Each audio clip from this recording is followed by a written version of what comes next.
Hello guys! Yung ating live kasi na madaling mawala. So i-video ko na lang. Ito. So ito ayan ano to ng cherry. Ayun. So plano ko na itanim yan dito. Para kasi pag may malilim, hindi natutubuan ng mga damo katulad nito. So sobrang madamo siya talaga. No? Ayan.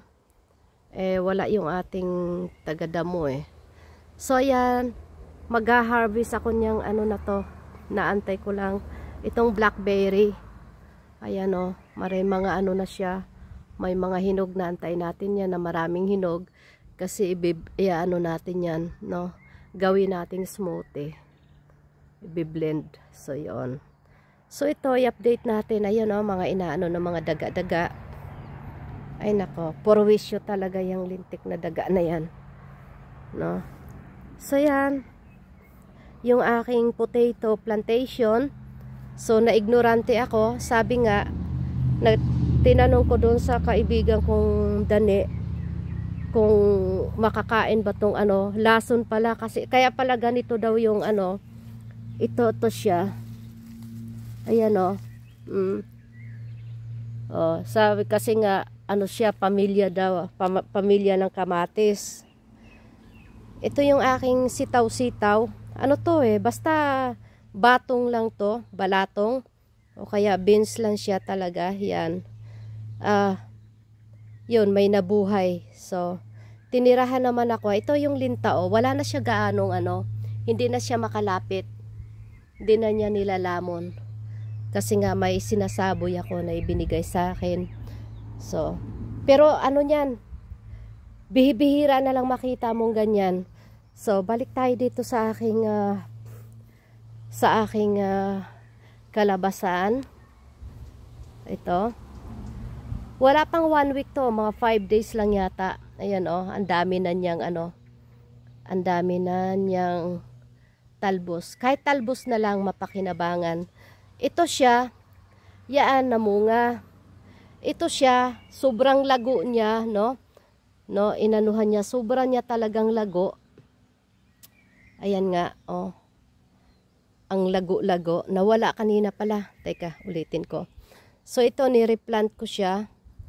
Kasi nga, nag-yelo-yelo na. Siguro dahil sa nababad ng tubig.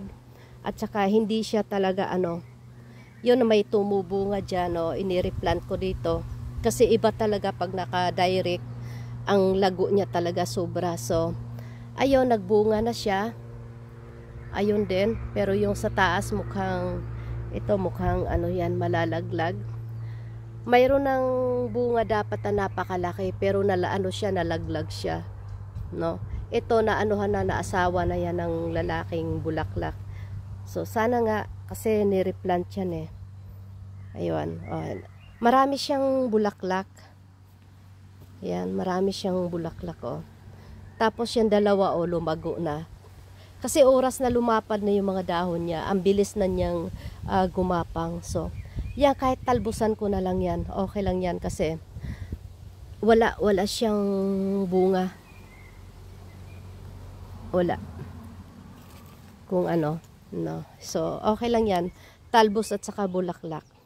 Ang sarap pala ng talaga mga ignorante, hindi marunong sa mga gulay-gulay. Tapos pag natuto na, yun. Ito yung aking mga lumang potato. Dito ko tinanim. Yan, mga halaman hortensia. Para may, kung gustong kumain dyan, kung may laman. Pero yan hinahayaan ko lang yan na kainin ng ng mga ng mga ibon, ganon. So, para sa kanila yan. Tapos yung isa nga na nireplant ko, ayan Ayan. Yun.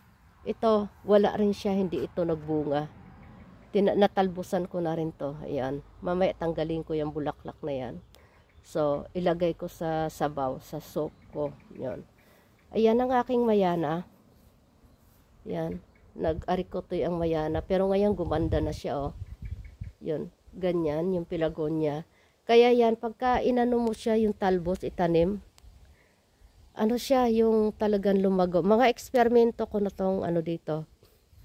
Ito kasi oh, yan, grabe ang damo dito.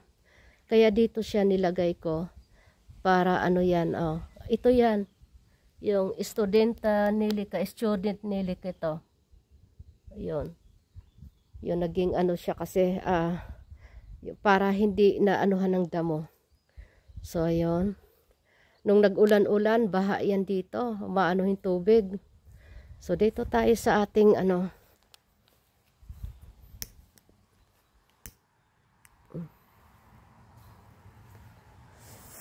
Ito yung ating kalat. Ayan, nabulok na yung kahoy. So, ang aking apple. Nor, kumusta, kumusta? Ewan ko kung ano. Pag mahaba, baka hindi mo na tumano eh. So,